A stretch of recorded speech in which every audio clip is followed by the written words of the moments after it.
오늘은 데이터 얘기를 좀 해야 됩니다.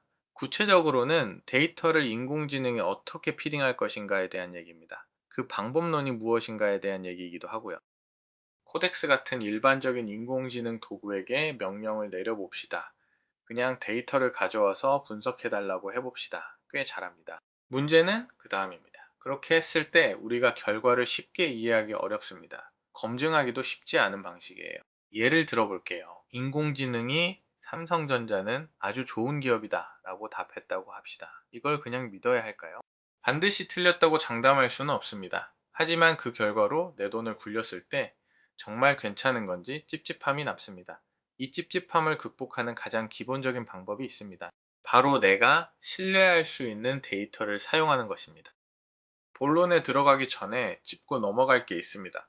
인공지능의 장점은 이겁니다. 데이터 구조를 일일이 파악하지 않아도 됩니다. 다운로드 코드를 직접 짜지 않아도 됩니다. 그런 수많은 과정을 밟지 않아도 어느 정도 수준까지는 만들어낼 수 있습니다. 다만 이걸 인공지능에게 딸깍 한번 맡기면 안 됩니다. 여러 번의 조치로 통제해야 합니다. 그 통제를 위해서는 이런 흐름으로 생각해야 해요. 질문이 있습니다. 이 질문에 답하려면 어떤 근거가 필요한지 생각합니다. 그 근거가 곧 필요한 데이터가 됩니다. 그 데이터는 어디서 구할 수 있는지 생각합니다. 이 중에서 어디서 구할 수 있는가는 인공지능의 도움을 받을 수 있습니다. 하지만 이 질문이 이 데이터로 답변 가능한가는 상당 부분 판단의 문제입니다. 이건 위임할 수 없는 영역이에요. 그 데이터를 다루는 조수는 인공지능으로 바뀌었습니다. 하지만 그 조수를 부리는 최종 책임자는 여전히 나입니다. 그걸 잊으면 안 됩니다. 이제 실제로 데이터를 연결하는 방법을 볼게요. 가장 기본이 되는 게 API입니다. API는 하나의 약속입니다. 외부 서버에 정해진 형식으로 요청을 보냅니다. 그러면 정해진 형식으로 응답을 받아옵니다. 요청은 보통 내가 받고 싶은 정보의 조건이에요. 삼성전자의 2025년 3분기 재무제표를 달라 같은 식이죠. 그러면 아주 체계적이고 사전에 잘 정의된 방식으로 응답이 돌아옵니다. 이 방식이 좋은 이유가 있습니다. 요청과 응답 형식은 항상 동일합니다. 그래서 반복 수집을 자동화할 수 있습니다. 같은 요청을 일관성 있게 계속 실행할 수도 있고요.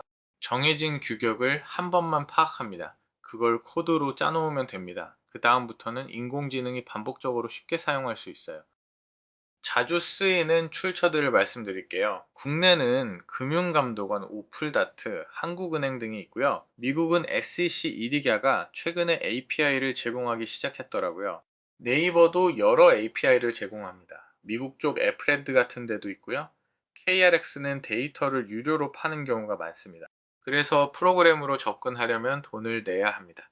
다만 개인적으로 로그인해서 당일 데이터 정도 다운받는 건 무료인 걸로 알고 있어요. 국내 증권사 예를 들면 한투나 토스 같은 데서도 주식 관련 API를 제공합니다.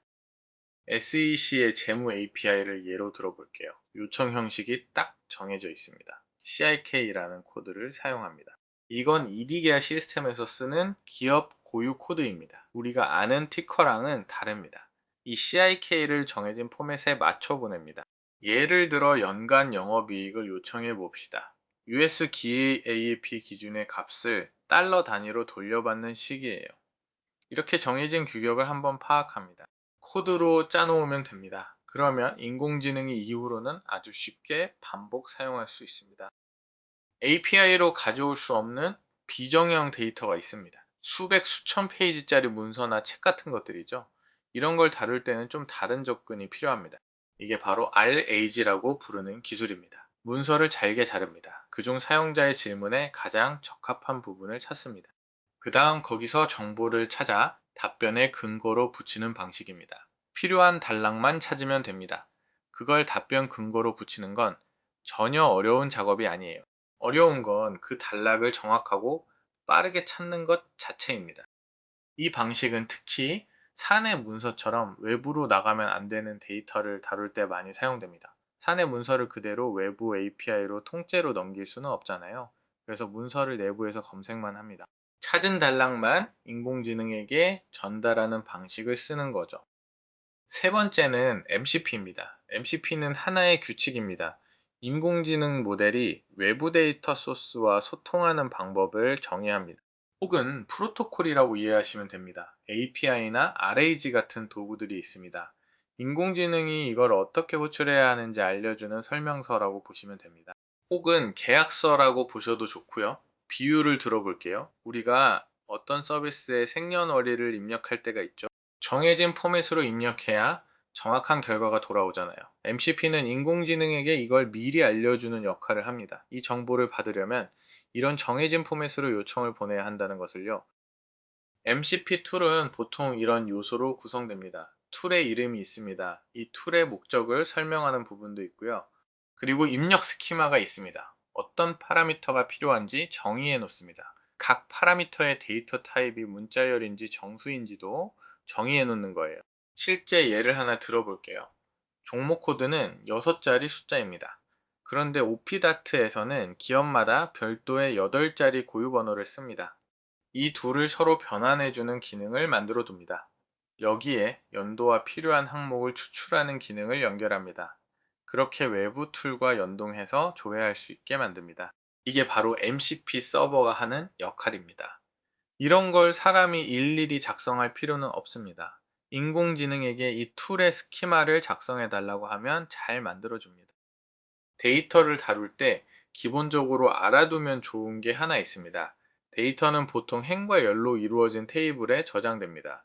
여기서 기본 키는 각 데이터 행의 고유 식별자예요. 비유하자면 주민등록번호 같은 겁니다. 한 주민등록번호에는 두 사람이 없습니다. 마찬가지로 하나의 데이터 행에는 하나의 고유 키만 존재해야 합니다. 기업 코드처럼 단독으로 고유 키가 되기도 합니다. 기업 코드와 연도를 합쳐서 복합 키로 잡기도 하고요. 이렇게 해두면 삼성전자의 2025년 데이터는 딱 한 번만 존재하게 됩니다. 이 고유 키를 기준으로 조회하면 속도가 훨씬 빨라져요. 데이터가 커질 것 같다면 이 키 설계를 미리 잘해두는 게 좋습니다. 마지막으로 중요한 포인트 하나, 계산은 어지간하면 인공지능에게 직접 시키지 마세요. 정해진 산식에 있는 결정적인 코드나 함수, SQL로 처리하는 게 좋습니다. 인공지능은 그 결과를 가져오는 툴을 호출하도록만 만드는 거죠. 왜냐하면 인공지능은 숫자에 약합니다. 계속 개선되고는 있습니다. 하지만 여전히 약한 부분이에요. 간단한 나눗셈 정도는 잘 대답합니다. 하지만 계산이 복잡해지면 실수할 여지가 있습니다. 같은 숫자를 다시 재현할 때도 결과가 미묘하게 달라질 수 있고요. 그러니 해석은 인공지능에게 맡기면 됩니다. 계산 자체는 정해진 도구를 통해서 하도록 하는 게 좋습니다. 오늘은 데이터를 인공지능에 어떻게 연결할 것인가에 대해 다뤘습니다. API와 AG와 MCP라는 세 가지 방법을 봤고요. 데이터 설계의 기본도 짚었습니다. 그리고 계산은 인공지능이 아니라 도구에게 맡겨야 한다는 원칙까지 다뤘습니다. 데이터를 다루는 조수는 인공지능으로 바뀌었습니다. 하지만 그 조수를 부리는 최종 책임자는 여전히 사람이라는 걸 기억하시면 좋겠습니다.